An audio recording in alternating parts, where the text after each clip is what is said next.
que eu sinto pela rádio é a mesma coisa que eu sentia antes, é um puta amor.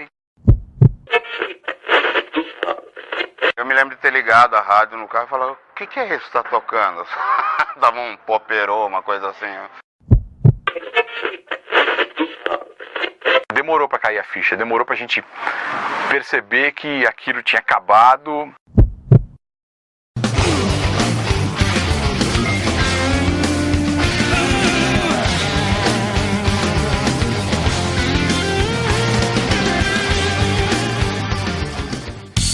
Década de 80 e 90, inacreditável as safras que, tanto aqui quanto lá fora.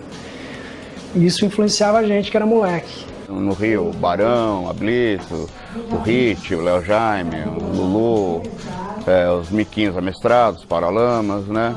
Aqui os Titãs, o Ira, o Magazine, o Traje. E de Brasília tinha Plebe Hood, Legião, Capital Inicial e outras bandas também, né? A indústria musical das gravadoras atacando por tudo que é lado, festivais mega. Então você tinha muita influência boa. Brasil! Rio de Janeiro, Rock in Rio! Yeah! Lojas de instrumentos surgiram por nossa causa, rádio de rock, programas de rock, né, TV também, MTV, né, festivais começaram a vir para cá depois do nosso movimento. Dentro daquela cena que eles chamam de rock dos anos 80, todas elas foram beneficiadas. Então você tinha o apoio da rádio e você tinha o apoio da MTV. Foram dois veículos que foram fundamentais para catapultar bandas de rock nacional a um estrelado. Os anos 80 foram marcantes por conta da segmentação, por exemplo, no caso das musicais, né, digamos assim, não das temáticas. A 97, por exemplo, a pioneira de rock em São Paulo e a Fluminense no Rio, elas eram tidas como as pioneiras porque elas realmente fixavam num gênero só. Então, o primeiro formato que a minha família fez, né, a rádio ela se chamava PU FM, né, isso foi de 1984 a 1985. E ela era basicamente hoje muito parecida assim com a Jovem Pan. Foi a PU FM, uma rádio de cultura noturna, digamos assim, uma rádio para DJs, uma rádio de eletrofunk, uma rádio de música para as pistas. Me parece que o objetivo ali era ser representativa naquele espaço de falar a linguagem do jovem urbano daquela época. 89. Vamos lá, continuando com música na PU FM, o novo som de São Paulo. Esse som bonito, gostoso que você está ouvindo é o som da PU FM. Eu acho que em 85, quando 89 surgiu, a ideia de segmentação não era muito clara, na verdade. A gente só começou a ter essa segmentação um pouquinho maior quando surgiu a própria Rádio 89, quando surgiu a Eldorado, que tocava muito jazz. Aí sim é que a coisa começou a ter um perfil de segmentação um pouco maior. Em 85 havia uma confluência muito grande de interesses em torno do rock. Então, na verdade, era o contrário da segmentação. Era o rock, ele estava em tal ponto que ele canalizava as aspirações daquela geração. Então, por mais que fosse um veículo segmentado, com certeza a ideia não era a da segmentação. O Grupo Jornal do Brasil arrendou a rádio e daquele momento, durante 7 anos, eles administraram a rádio.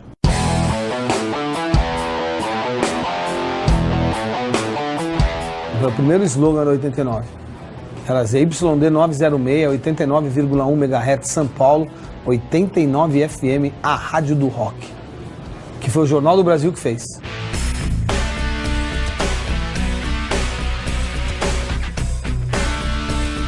Eu cheguei na louca e eu achei que ia durar um mês aqui na rádio, porque eu tinha vindo, sei lá, de um outro estilo e tal. Eu fui falando que nem eu falo normalmente.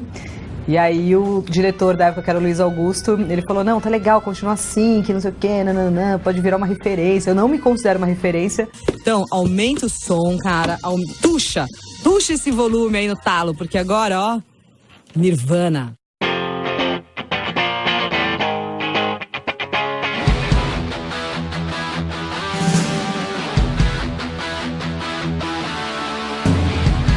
O locutor da 89, ele gosta de rock e ele tem que saber o que ele está falando, entendeu? E isso que gera a identificação com o nosso ouvinte, porque o ouvinte é muito exigente.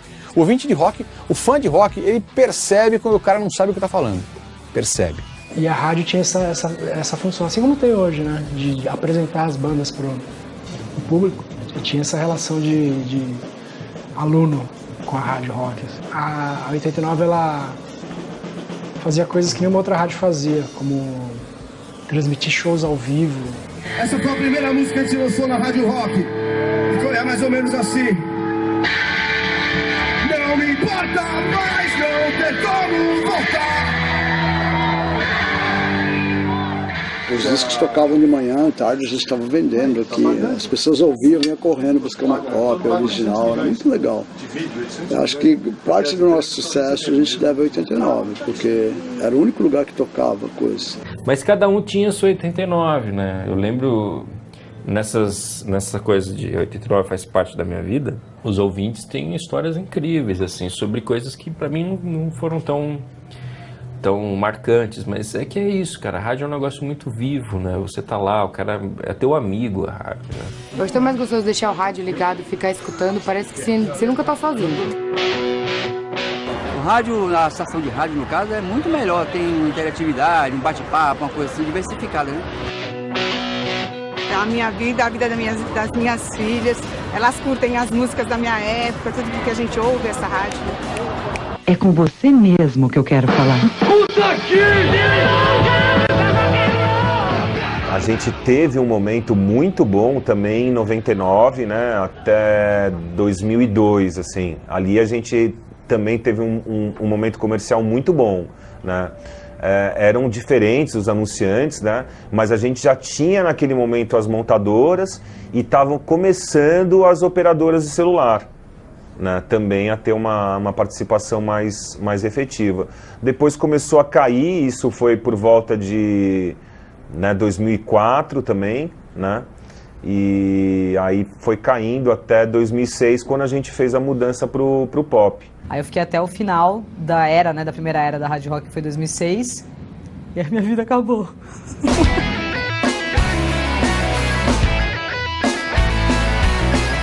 Naquele momento, a gente estava passando por uma crise existencial, né?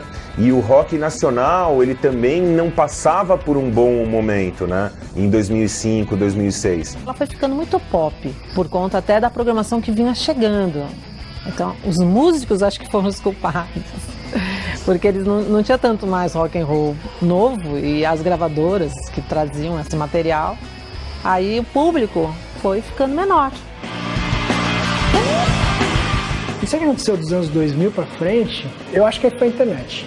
Eu tenho uma séria suspeita que a internet deu uma sacudida nesse processo todo de montar banda, de buscar influência em som, e que deixou a molecada mais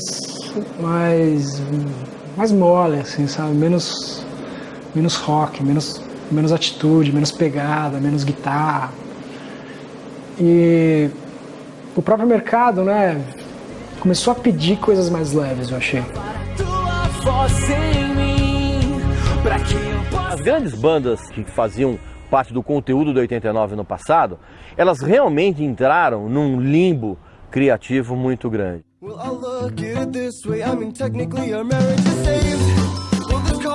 Os caras que eram punk rock, hardcore, já começaram a ser confundidos, porque as bandinhas emos falavam da gente, então, tipo, putz, não tem nada a ver, a gente anda de skate, bermudão largo, os moleques calcinha justa, franja na cara, maquiagem, meu, o sonzinho, né, mas...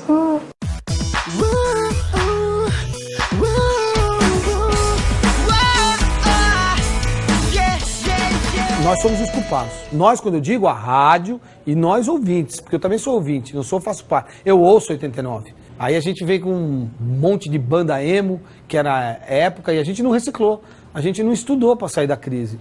Aí a intenção foi morrer, né? Mata logo e pô, acabou. A gente fez muita pesquisa em 2005, né?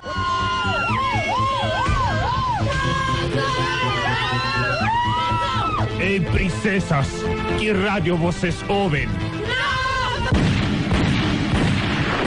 Ouviam. Então, no final, era perguntado se elas conheciam as rádios, né? Principalmente as rádios que trabalham com o público jovem. E quando chegou na vez, né, com as meninas, né, de perguntar, vocês conhecem a 89, né? E uma menina de 16 anos, ela falou assim, eu conheço, é a rádio que meu pai ouve. O público foi ficando mais velho, né? Ela já não estava atendendo o seu projeto inicial, que era para os jovens. Me parece que o ponto ali fundamental para o fim da primeira fase da 89, ou do fim da Rádio Rock ali por 2006, foi a ideia de que a rádio precisaria representar as aspirações do teen brasileiro, do adolescente brasileiro, como representava em 1986.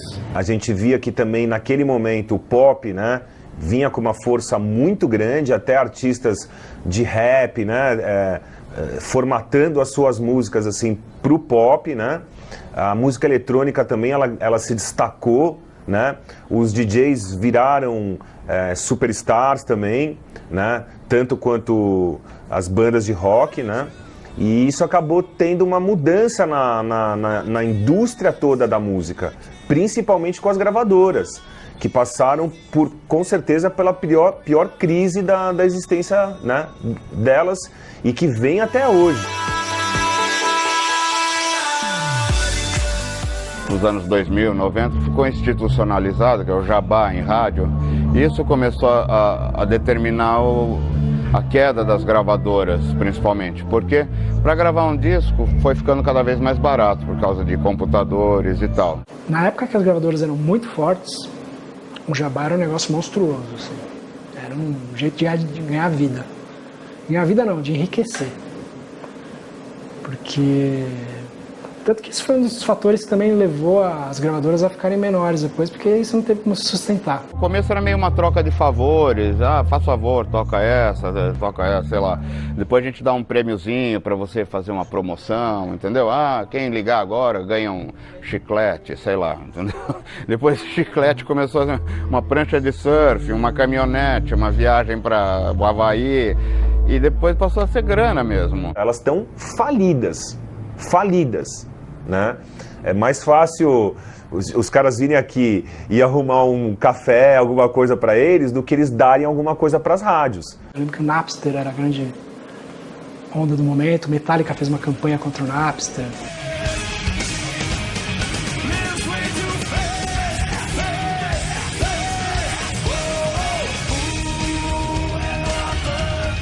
E eu, mesmo sendo músico de uma banda de gravadora, eu usava o Napster.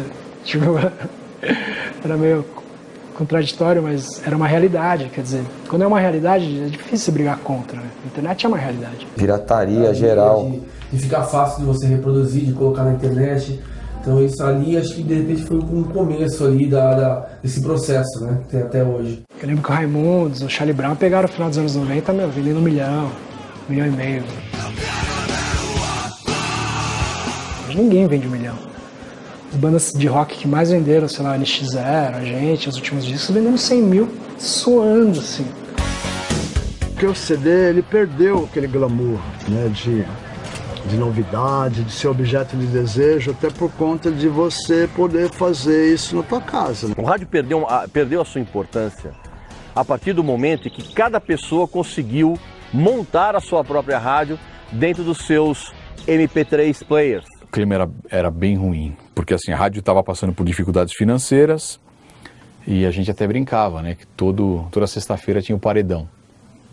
Toda semana tinha corte. E aí a gente achou né, naquele momento, então que realmente era importante a gente abrir a programação da rádio. Eu acho que essa mudança de 2006, que a rádio deixou de ser rock pra pop, não foi uma coisa necessária na visão de quem era como eu, assim, sabe, locutor. Eu vou falar por mim. Abri o meu último dia de rádio rock, o meu horário com Peter Frampton.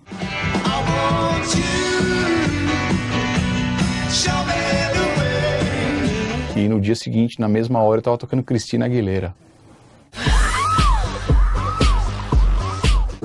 Depressão, fala, meu Deus, o que já... A esperança tá indo embora, não vamos deixar ela morrer. Eu achei um tremendo tiro no pé, assim, um erro, assim. Não digo nem de mercado, né? De mercado eles podem ter até acertado, mas acho que você tem que respeitar a sua história, sabe? Eu não sabia se eu ficava triste por eu ter saído, mas eu acho que eu fiquei mais triste pela rádio não existir mais, assim. E aí foi quando eu fiquei sem chão, que eu falei, mano, o que eu vou fazer, saca? Tipo, a rádio era, tipo, muito dependente dela. A gente teve um resultado de audiência muito bom, né? Mas sem dúvida nenhuma que a gente perdeu o nosso DNA, perdeu a nossa identidade mesmo, né? A ideia realmente era rejuvenescer, mas rejuvenesceu demais. Mas a gente conseguiu fazer um acordo com a Nestlé. Então, durante 15 meses, a 89 passou a se chamar Fest 89, que era um produto bem direcionado ao público teen. Essa é a Rádio Fest 89, a partir de agora é oficial, estamos no ar. Realmente ali que a gente percebeu que os anunciantes, os grandes anunciantes, né? As operadoras, as montadoras de carro, né? Eles tinham realmente nos abandonado justamente também pelo perfil do nosso público ser muito jovem. Começaram os boatos de que a rádio iria fechar, porque a 89 ia fechar. E a gente estava no ar na quarta-feira anterior, assim, uma semana antes. Ó, é a última semana do programa, a rádio vai acabar quarta-feira que vem. Parece que tem uma igreja que vai tomar conta da rádio. E aí a gente começou a tocar rock and roll no programa da meia-noite, na rádio pop ainda. Socamos a botina, né? Japonês. Nós mandamos pau, tocamos rock and roll pra caraca. Esse assédio, né, de igrejas com os veículos de comunicação, isso já existe há muito tempo, né? Só que aquela coisa, assim, não quero ouvir, né? Aí agora quando você chega num momento em que você tá todo mês, você perde com aquilo lá, aí você fala, então deixa eu... Tá bom, me fala o que você tem para falar. O esquema de concessão de rádios hoje no Brasil é uma das coisas mais pilantras, picaretas e desonestas que existe em todo o mundo. Hoje você tem grandes conglomerados de construtoras, de políticos, de igrejas, por trás das concessões das rádios. Então, assim, não pensem que ingenuamente, eu vou montar uma rádio rock porque eu vou tocar todas as músicas que eu gosto. Bicho, balela, isso não existe. Perder pra igreja não, né, gente? Não dava pra perder. Eu acho que isso foi o que mais motivou mesmo, assim, de ir pro pau, sabe? De falar, a gente pode fazer um negócio diferente, legal, que as pessoas vão curtir. Eu ainda não tinha nem a ideia de trazer a rádio rock de volta, nem na internet.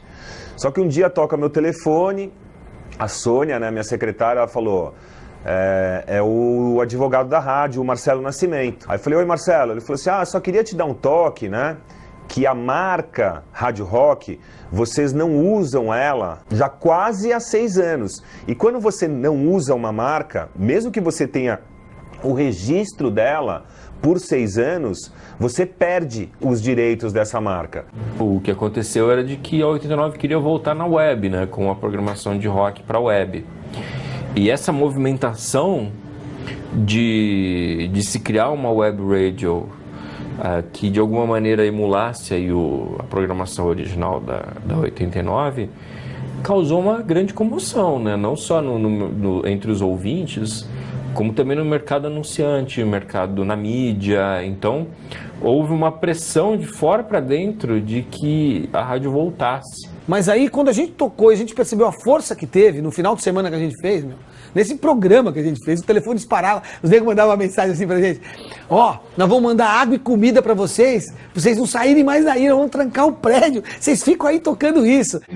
A minha voz não é minha, a minha voz, eu só estou usando esse instrumento para falar em nome de todas essas pessoas, que eu tenho certeza que eles estão querendo o que a gente está querendo, o que eu estou querendo. O que você está querendo aí do outro lado é transformar essa rádio de novo na Rádio Rock. A gente deve muito às redes sociais e principalmente o Facebook, por isso que eu falo, o Mark Zuckerberg merece uma homenagem aí, porque foi com isso que a gente conseguiu 17.066 likes em 12 horas de programação. Mas eu lembro da sensação quando o Júnior me ligou e falou: a rádio vai voltar, e você entra no meio daquela programação pop, sem locutor, estava tudo no automático, assim, sabe? Não tinha ninguém. E aí eu entrei, o Tatola tinha feito o primeiro fim de semana, eu fiz o segundo.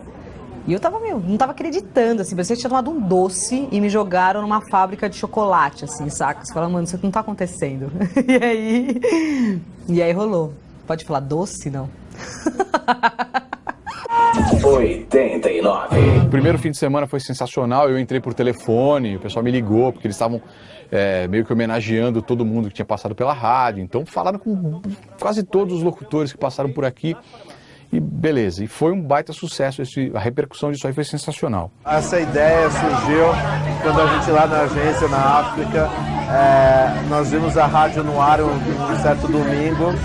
O Luiz Fernando Vieira, que é o VP de mídia lá da agência, enlouqueceu, chamou a gente da equipe na segunda-feira e a gente pensou, pô, essa rádio é tão bacana, fez tanto sucesso em São Paulo e ela precisa voltar, e a gente vai voltar e aproveitar todo o movimento do rock dos últimos anos, os shows, os novos álbuns, as bandas que estão voltando à atividade, porque a galera de São Paulo merece uma rádio rock de verdade. E chegou num determinado momento, quando eu falei, não, nem que seja a última coisa que eu faça na minha vida, mas eu vou trazer a rádio rock de volta, né? E meu pai viu que realmente eu tava falando sério, muito sério, e ele falou pra mim, mas o que eu falo, né, pros caras, né?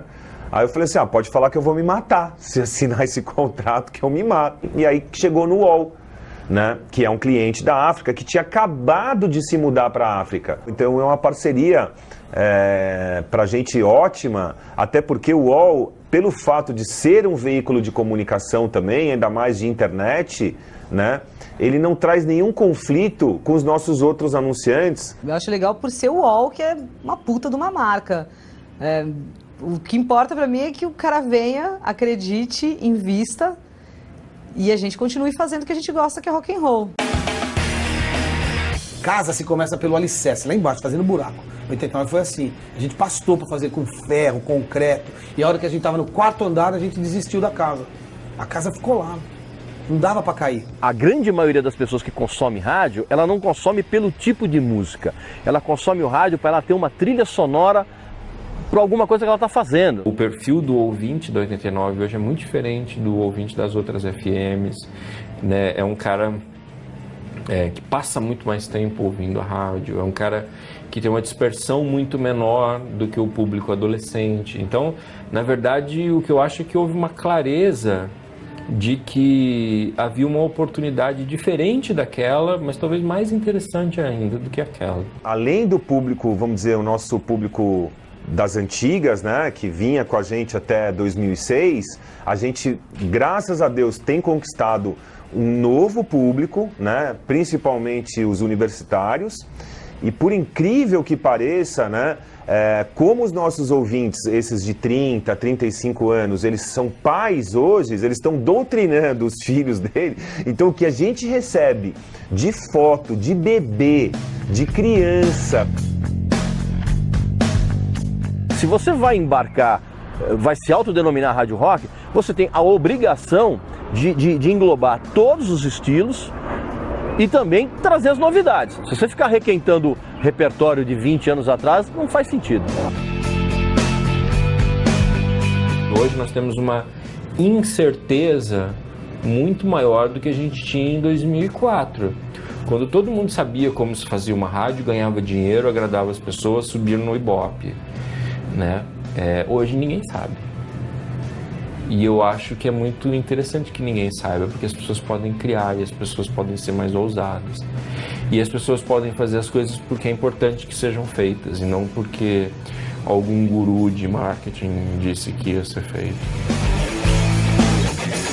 Eu acho que um erro que a gente não pode cometer de jeito nenhum, e que foi um grande erro que a 89 cometeu, principalmente em 2004, 2005 e 2006, né?